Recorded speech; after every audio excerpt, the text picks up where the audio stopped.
All right, we always talk here on the Crime Stopper segment of the program about what the men and women of the Guam Police Department do, but have you got what it takes to become one of them? And who better to ask than our good friend Officer Paul Tapao. He's the coordinator for Guam Crime Stoppers, many years as a officer on the streets, fighting crime, getting to know, the people. You're a product of, the Guam community, obviously. And so if somebody is thinking about joining the Guam Police Department, what should they do to prepare themselves? What do they have to, like, not only through training, but what do they have to face as far as lifestyle changes, the lifetime commitment like that? Well, you hit it in the head. It's the lifestyle change and it's a commitment, and it starts with the individual. You have to have character, a person of good character, able to make good judgment and everything.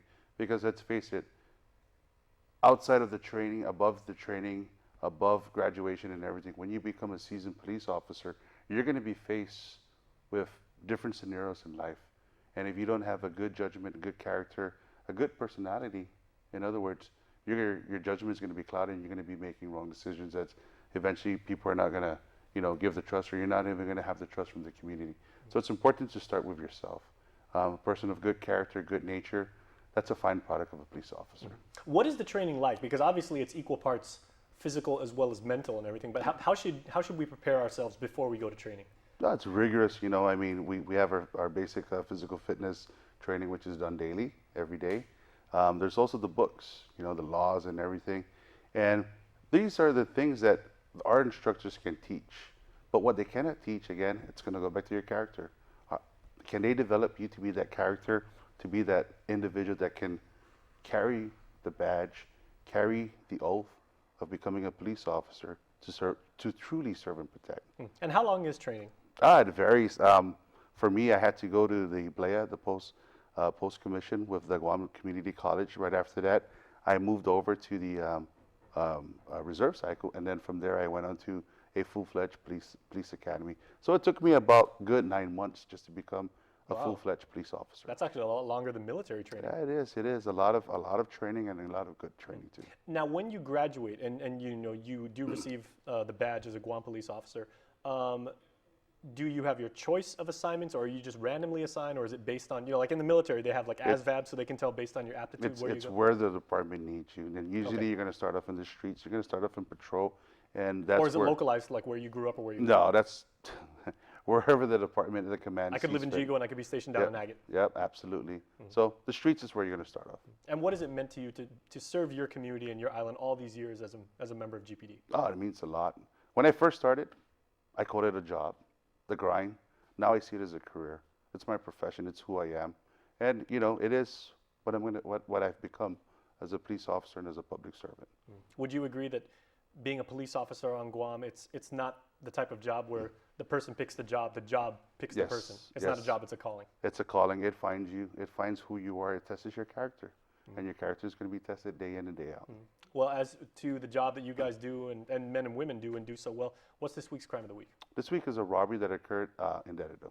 All right, let's take a look. Dude, it is.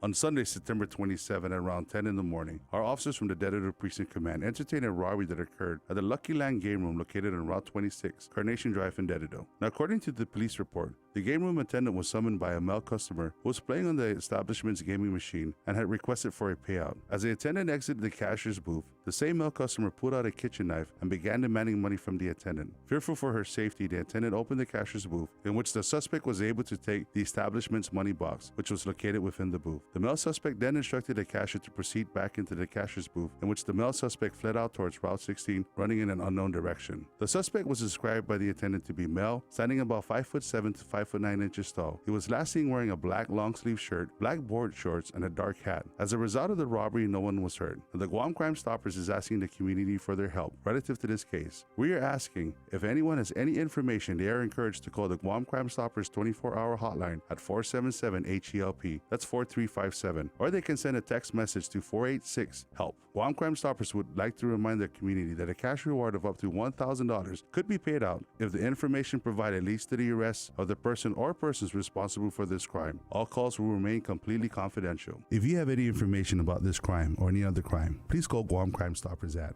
477-HELP. That's 477-4357. You can also send a text to 486-HELP. That's 486-4357. You can also submit information of a crime through our webpage at guam.crimestoppersweb.com or call the Guam Police Department at 475-8615-6 or 7. Guam Crime Stoppers wants to remind the public that we do not use caller ID and you do not have to leave your name. You can receive a cash reward of up to $1,000 if the information provided leads to the arrest and conviction for the person or persons responsible for this crime or any other crime.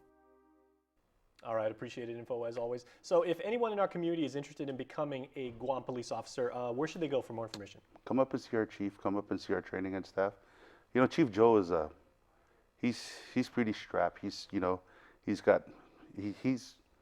Guam Police Department. He carries the badge of the chief and he represents the Guam Police Department. Any questions, please come up and he can refer you to our training and staff. All right, well, thanks so much. And thanks again for protecting our community. Thank you for having us. All right, please stay tuned, everybody. We are back after this.